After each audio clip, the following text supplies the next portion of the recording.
చదువులకు వస్తుంది. గట్టిగా చెప్పండి కొడతాం. హల్లెలూయా. దానంతట అదే అసలు ఈ ప్రవర్తన ఎలా ఉన్నది? హిజ్కియా ప్రార్థన ఎంత చక్కగా చేసిండు.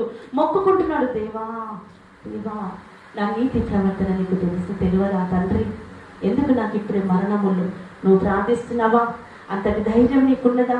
ప్రభువా నా నీతి ప్రవర్తన నీకు లేదా అని ఉదయకాల సమయంలో దేవుడిని ఒక్కరోజని అడిగినవా?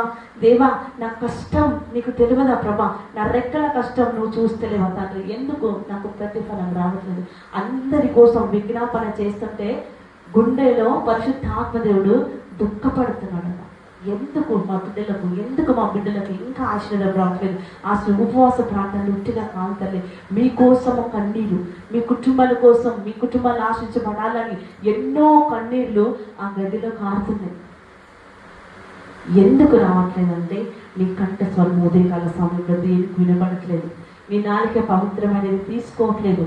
అందుకే నీ ఇంట్లో ఎక్కడేసిన బొమ్మడి అక్కడే ఉన్నది.